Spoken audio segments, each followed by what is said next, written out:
Hello बच्चों, let's read the question. A conic surface is placed in a uniform electric field E as shown in the figure such that the field is perpendicular to the surface on the side AB. The base of the cone is of radius R and the height of the cone is H. The angle of the cone is theta.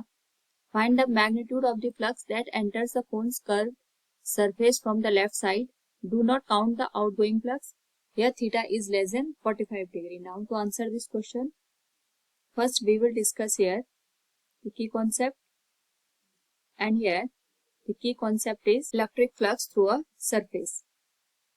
तो हमारे पास जो electric flux होता है it is EDS cos theta, और ये हमें बताता है कि किसी पर्टिकुलर सरफेस से कितनी नंबर ऑफ फील्ड लाइंस यहाँ पे पास हो रही है. तो यहाँ पे हमें एक कोनिक सरफेस गिवन है जिससे हमारे पास एक यूनिफॉर्म इलेक्ट्रिक फील्ड पास हो रहा है. तो अगर हम इसको ड्रॉ करें, यहाँ पे these lines are electric field lines. इस पर्टिकुलर केस में जो हमारे पास इलेक्ट्रिक फील्ड लाइंस पास हो रही हैं, those are passing through the surface AB in perpendicular direction. इस तरीके से the base of the cone of the radius is R और हाइट हमें यहाँ पे H दे रखी है. So we can write here the height is given as H और जो रेडियस दे रखी है दैट इज R.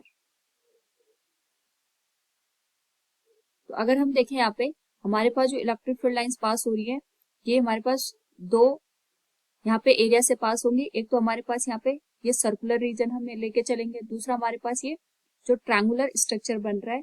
इन दोनों सरफेसेस से जो भी हमारे पास यहाँ पे इलेक्ट्रिक फील्ड लाइंस पास होंगी इसी के थ्रू हमें यहाँ पे फ्लक्स की वैल्यू देखने को मिलेगी. So we can say here जो फ्लक्स होगा it will be EA1 cos theta 1 plus EA2 cos theta 2.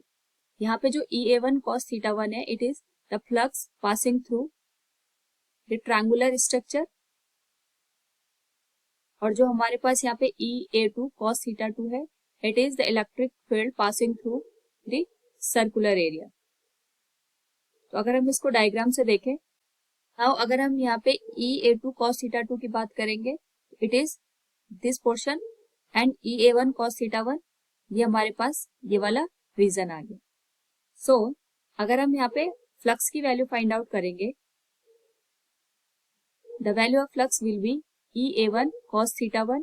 ये ट्रायंगुलर हमारे पास एरिया हम यहाँ पे लेके चलेंगे, और जो थीटा 1 है ये हमारे पास होता है the angle between electric field and normal of the surface. तो इलेक्ट्रिक फील्ड हमारे पास ये रीजन आ गया यहाँ पे जो हमने ब्लू लाइन से दिखाई है. और अगर हम इस सरफेस की बात करें, यहाँ पे ये जो हमारे पास सरफेस बनी है इस पे अगर हम नॉर्मल ड्रॉ करें इट इज द नॉर्मल, इसको मैं एन कैप से दिखा रही हूँ यहाँ पे. इनके बीच का जो एंगल होता है इसको हमने यहाँ पे थीटा कंसिडर कर दिया. इसकी वैल्यू यहाँ पे थीटा के बराबर हो जाएगी. So we will write here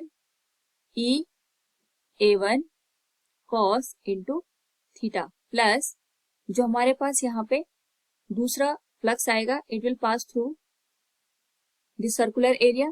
तो यहाँ पे इलेक्ट्रिक फील्ड है क्योंकि यूनिफॉर्म है, इलेक्ट्रिक फील्ड की वैल्यू सेम आएगी.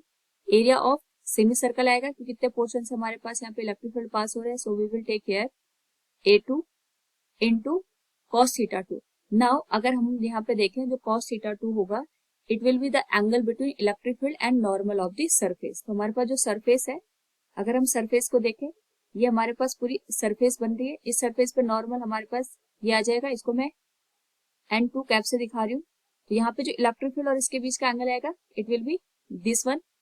अगर हम देखें यहाँ पे जो इलेक्ट्रिक फील्ड लाइंस है वो यूनिफॉर्म है तो यहाँ पे ये पैरेलल लाइन होंगे.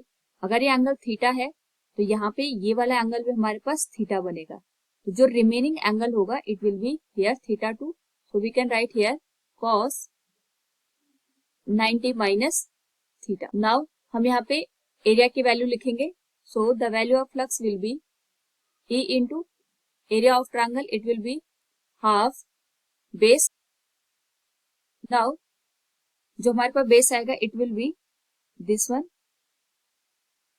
और ये हमारे पास यहाँ पे डायमीटर ऑफ द सर्कल हो जाएगा. So we will write here base into height, इसको हम h लेके चलेंगे, into cos theta plus electric field into area, ये हमारे पास सेमी सर्कल का एरिया आ जाएगा. It will be pi r square divided by 2 cos 90 minus theta, it will be sine theta. So the value of flux will be, 2 से 2 cancel हो जाएगा. We can write it E into R into H cos theta plus E into pi r square divided by 2 into sine theta. Now हम यहाँ पे कुछ terms को common लेंगे. So the value of flux will be E into R, ये common आ जाएगा. And the value will remain here H cos theta plus y into R divided by 2 sine theta. So this will be the value of electric flux passing through the surface of the conical structure. So from the given question, अगर हम देखें यहाँ पे, we can say here the electric flux that enters the cone's curved surface from the left side will be ER into H cos theta plus pi into R divided by 2 sin theta. Option first will be the correct answer. Hope all you understood it. Thank you and best of luck.